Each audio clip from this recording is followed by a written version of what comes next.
Eric अपने baby brother को खाना खिला रहा था। साथ ही ड्यूक और क्लेरिसा की नज़दीकियों के बारे में भी सोच रहा था। उसे किसी ने आवाज़ लगाई, एरिक, लॉर्ड एरिक। पर वो अपने ख्यालों में इतना गुम था कि उसने नज़रअंदाज कर दिया। एंड इसी बेहोशी में उसने अपने भाई थियो पर खाना भी गिरा दिया। थियो जोर से चिल्लाया। फिर जाकर एरिक होश में आया। उसने देखा कि उसने थियो के ऊपर सूप गिरा दिया है। एंड आवाज़ की तरफ देखा तो पता चला आवाज़ लगाने वाली क्लेरिसा थी, जिसने ऑफर दिया कि वो थियो के कपड़े बदल देती है। एरिक ने अपने ही अकड़ में माफ़ी मांगी एंड कहा कि उसे स्वॉट ट्रेनिंग के लिए जाना है। वो अभी भी खोया खोया था। क्लेरिसा ने थियो को संभाला और एरिक को जाते हुए देखा और चिंता करने लगी। वो सोच रही थी कि आज एरिक कुछ अजीब सा बिहेव कर रहा है। एंड उसने ऑब्जर्व किया था कि जब भी स्वॉट ट्रेनिंग होती है उसका नेचर कुछ ऐसे बदला बदला सा लगता है। ऐसा लगता है कि वो बहुत दर्द में है। इतिहास को मद्देनज़र रखते हुए, जैसे कि क्लेरिसा की आदत थी, उसने फिर एरिक के मामलों में टांग घुसाने का डिसाइड किया और आ पहुंची एरिक के प्लेग्राउंड पे। एंड वैसे भी थियो सो रहा था तो इस वक्त तो वो फ्री थी। उसने देखा कि एरिक नॉर्मली ट्रेनिंग कर रहा है। शायद वो खुद ही ओवरथिंक कर रही थी एंड डिसाइड किया कि वो पतली गली से निकल जाती है कि इससे पहले कोई उसे नोटिस कर ले।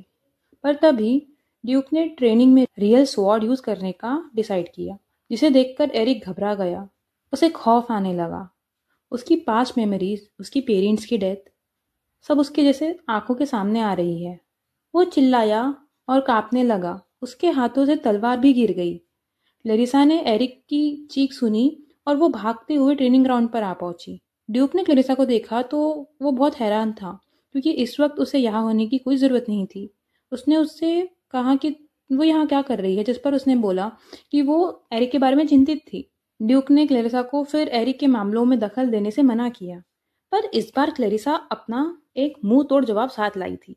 उसने कहा कि अगर एरिक वरिड हो रहा है तो थियो वरिड हो रहा है एंड थियो की जिम्मेदारी उस पर है। तो अगर थियो चिंता ना करे, रोए ना, इसके लिए एरिक का अच्छा रहना बहुत ज़रूरी है। That's my girl. अच्छा जवाब दिया, शाबाश। ड्यूक अब कुछ नहीं बोल पाया। क्लेरिसा अब फ्री थी एरिक के मामलों में दखल देने के लिए। उसने मसला पूछा। ड्यूक ने सुना था एरिक के पिछले इंस्ट्रक्टर ने उसे डांटा था क्योंकि वो असली तलवार को संभाल नहीं पा रहा था। ड्यूक ने डिसाइड किया कि एरिक को खुद को किसी चीज़ के लिए फोर्स करने की ज़रूरत नहीं है। अगर वो ये नहीं सीखना चाहता तो ठीक है। एरिक एल्बर्ट की बातें सुनकर और भी ज़्यादा गिल्ट में आ गया और बुरा महसूस करने लगा। उसने माफ़ी मांगी। एल्बर्ट ने कहा कि अभी एरिक को कोई भी नहीं डांटेगा, उसे तलवारबाजी कोई भी फोर्सफुली नहीं सिखाएगा। वैसे भी ये कंपल्शन तो नहीं कि उसे तलवारबाजी सीखनी ही होगी। अगर उसे ये नहीं पसंद तो ठीक है। एरिक ये सब सुन के रिलैक्स होने की जगह और ज़्यादा सहम गया। उससे तलवारबाजी से जुड़ी अपनी सारी गलतियां याद आने लगी। उसके कान में वो जालिम इंस्ट्रक्टर की आवाज़ें गूंजने लगी, जो उसे कड़वी कड़वी बातें कह रहा था, जो बोल रहा था कि अगर उसे तलवारबाजी नहीं आती तो वो एक बहुत नाकाबिल वारिस है, उसे ये सब छोड़ देना चाहिए। ये कड़वी बातों ने एरिक पर बहुत ज़्यादा और गहरा असर किया था। वो खुद को संभाल नहीं पाया और रोते हुए, गिड़गिड़ाते हुए एल्बर्ट को एक और चांस मांगने लगा। उसने फिर तलवार उठानी चाहिए, वही तलवार जिसे छूने भर से ही वो सहम जाता था। उसके पेरेंट्स की डेथ उसकी आंखों के सामने आ खड़ी हो जाती थी। पर इस बार वो तलवार को टच कर पाता उसके पहले ही किसी ने उसका हाथ पकड़ लिया। वो क्लेरिसा थी। एरिक क्लेरिसा का खुद के लिए सपोर्ट और अपनापन महसूस कर पा रहा था, वो जो उस वक्त उसके सामने घुटनों पर बैठी थी। क्लेरिसा ने ड्यूक से सवाल किया, क्या आप सच में एरिक पर गिव अप करने वाले हैं? क्या आपकी यही प्लानिंग है? क्योंकि मुझे तो नहीं लगता कि ये सच है ना? क्लेरिसा ड्यूक को अभी तक ज़्यादा नहीं जान पाई थी, पर उसे पता था कि ड्यूक पूरी तरह से जितना हो सके थियो को सपोर्ट करने का ट्राई करते हैं। एंड ऐसा आदमी कभी कोई छोटे बच्चे को बेसहारा तो नहीं छोड़ेगा ना। एल्बर्ट ये सब सुन के बहुत ज़्यादा सरप्राइज था, क्योंकि उसका ऐसा कोई इरादा नहीं था। वो तो एरिक पर कभी गिव अप नहीं करने वाला था। एरिक ड्यूक का अडॉप्टेड बेटा था। उसने पूछा, क्या मुझे इसलिए अडॉप्ट नहीं किया गया था ताकि ये सब मसलों का हल निकल जाए? डैड की डेथ के बाद ऑथोरिटीज चेंज हो गई। शायद जब थियो बड़ा हो जाएगा वो इस रोल को फुलफिल कर पाए। क्या आप ये नहीं कह रहे कि मुझे तलवारबाजी सीखने की कोई ज़रूरत नहीं क्योंकि मेरी जगह कोई और आपको सहारा देगा, सपोर्ट करेगा। एरिक सच में बड़ा हो गया था और कुछ हद तक वो ड्यूक को अपने बड़े भाई की याद दिलाता था। एल्बर्ट ने एडमिट किया, तलवारबाजी एरिक को आती हो या ना हो, ये कभी उसकी प्रायोरिटी थी ही नहीं। वैसे भी उसने एरिक से तलवारबाजी में एक्सपर्टीज कभी एक्सपेक्ट ही नहीं की थी। क्लेरिसा एल्बर्ट को फर्स्ट टाइम इतना फ्रैंकली बात करते हुए देख रही थी एंड बहुत सरप्राइज थी। एल्बर्ट ने हंसते हुए आगे बताया कि उसका भाई तलवारबाजी में बहुत ज़्यादा वीक था। उसे कभी तलवार पकड़नी भी नहीं जमी। इन चीज़ों में एरिक उसके पिता से बहुत ज़्यादा सिमिलर था। ड्यूक का भाई एक अच्छा रूलर तो था, पर उससे तलवारबाजी में कभी कोई टैलेंट था ही नहीं।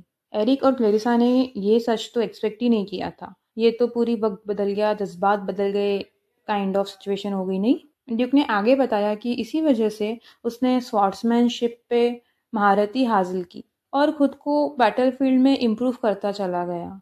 अगर वो अपने भाई की सेवा करते हुए मर भी गया होता तो उसे कोई गम ही नहीं था। वेरिसा एल्बर्ट का एक एक शब्द ध्यान से सुन रही थी। एल्बर्ट ने कभी इमेजिन नहीं किया था कि वो अकेला रह जाएगा। वो इस सिचुएशन में बिल्कुल क्लेरिसा जैसा था। दोनों के अपने उन्हें छोड़कर जा चुके थे। एरिक रो रहा था। उसे सच में लगता था कि ड्यूक उससे नफरत करता है, क्योंकि ड्यूक के लिए शायद एरिक को ट्रेन करना थियो को ट्रेन करने से मुश्किल था। जाहिर सी बात थी, एरिक को अपने पेरेंट्स याद थे। ड्यूक कुछ कहता उससे पहले ही क्लेरिसा इनकी कन्वर्सेशन में बीच में कूद पड़ी एंड बोली, ये तो पॉसिबल ही नहीं था। ड्यूक ऐसे नाजुक चीज़ों को हैंडल ही नहीं कर सकते। जब बात बच्चों को संभालने की हो रही हो तो उसमें ड्यूक से उम्मीद रखना बेवकूफ़ी की बात है। थियो को ट्रेन करना, हाँ, वो जब भी आंखें मिलाते हैं थियो रोने लग जाता है। वेरिसा आगे एरिक का हाथ पकड़ते हुए कहती है कि एंड अभी देखो, उन्होंने तुम्हें भी चिंता में डाल दिया। उनके जैसा कोई इंसान शायद ही कभी बच्चों को कंट्रोल कर पाए। एल्बर्ट और एरिक पहली बार इतने फ्रैंकली बात कर रहे थे। ड्यूक को लगा एरिक अपना बेस्ट ट्राई कर रहा है, पर वो सही रास्ते पर है ही नहीं। इसलिए उसने एरिक से आंखें मिलाते हुए उसे सच बताने का डिसाइड किया और कहा, एरिक मैजिक में टैलेंट रखता है एंड उसे उन चीज़ों में फोकस करना चाहिए जो उसे खुशी दे एंड जिसमें वो अच्छा हो। ड्यूक खुद भी एक छोटा भाई था और समझता था कि अगर एक भाई में कोई कमी हो तो दूसरा उस कमी को पूरा कर देता है। एंड भाई बहन होते ही तो इसलिए है ना, सिबलिंग्स। एंड वही एरिक के पास थियो था। एरिक ने एल्बर्ट को देखा और इस बार सच में वो एल्बर्ट की बातों पर विश्वास कर रहा था। उसे समझ में आ गया कि ड्यूक उससे नफरत नहीं करता एंड अब उसे खुद को तलवारबाजी सीखने के लिए फोर्स करने की कोई जरूरत नहीं है। उसका चेहरा खिल उठा। बहुत वक्त बाद वो एक राहत की सांस ले रहा था। इस सिचुएशन के बाद एरिक बहुत ज़्यादा काम हो चुका था एंड अब उसे स्वॉर्ड्समैनशिप की ट्रेनिंग पर भी जाने की ज़रूरत नहीं थी। उसके पास अब थियो के साथ खेलने का वक्त था। इन सब के बाद सबसे ज़्यादा खुश क्लेरिसा थी, क्योंकि वो देख पा रही थी कि एरिक अब पहले से बहुत बेहतर है एंड ये देखकर वो बहुत खुश थी। वो कॉन्स्टेंटली उनके इर्द गिर्द घूमते जाती एंड उन्हें देख देख कर खुश होते रहती। एरिक ने क्लेरिसा से पूछा कि उसने थियो के बर्थडे प्रेजेंट के बारे में क्या सोचा है। क्लेरिसा थियो के बर्थडे के बारे में जानकर इतनी ज़्यादा सरप्राइज थी कि उसने खिलौने का डब्बा भी अपने हाथों से गिरा दिया एंड पूछा कि कब कब है उसका बर्थडे। जिस पर एरिक ने जवाब दिया, अगले हफ्ते। अगले हफ्ते? व्हाट?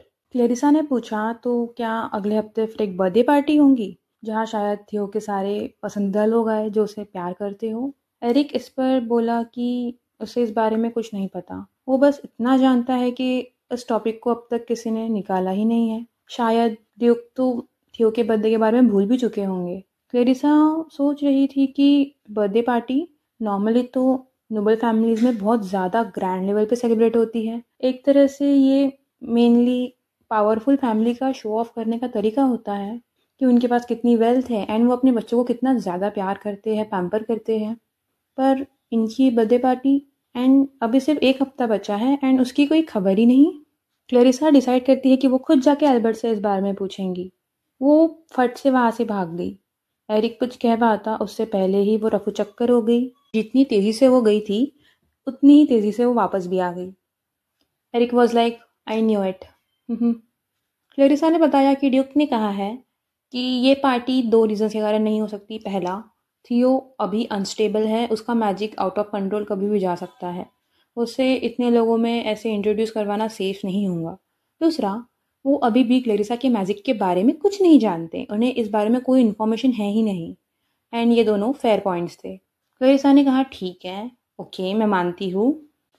क्लेरिसा को लग रहा था कि थियो की कंडीशन के अलावा और भी ऐसे रीजंस है जिसके कारण ड्यूक की पार्टी थ्रो नहीं करना चाहता, बट वो उसे ये बात ऑब्वियसली नहीं बताने वाला था। एरिक जानता तो था कि पार्टी नहीं होंगी, बट फिर भी वो ये सुनकर उदास हो गया। एरिक की उदासी थियो ने भांप ली एंड वो उसका शर्ट पकड़ने लगा जानने के लिए कि उसका भाई क्यों उदास है। उसे देखकर उसे भी रोना आ रहा था।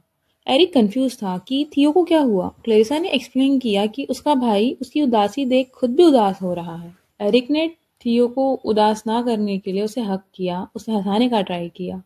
उस दिन के बाद थियो कोई गेम में मन ही नहीं लगाता। क्लेरिसा तरह तरह के गेम्स ट्राई कर रही थी ताकि वो थियो का मन बहला सके, पर वो बात बात पर रोने लगता। साथ ही उसका बड़ा भाई एरिक उसे इग्नोर कर रहा था, शायद क्योंकि वो अपनी उदासी उसे जाहिर नहीं करना चाहता था। क्लेरिसा ने थियो को उदास देखा, उसे समझाया कि उसका बड़ा भाई उससे बहुत प्यार करता है एंड वो उससे हर्ट ना हो इसलिए ही उससे दूर है ताकि वो उसकी उदासी ना देखे। क्लेरिसा ये दोनों भाइयों को देखकर उदास थी। वो सोच रही थी कि अगर एक बड़ी पार्टी हम थ्रो नहीं कर सकते तो क्या हम एक छोटी सी पार्टी भी नहीं कर सकते जिसमें सिर्फ हम लोग ही हो। एंड ये थिंकिंग के साथ थियो, क्लेरिसा एंड एरिक जा पहुंचे एल्बर्ट के पास।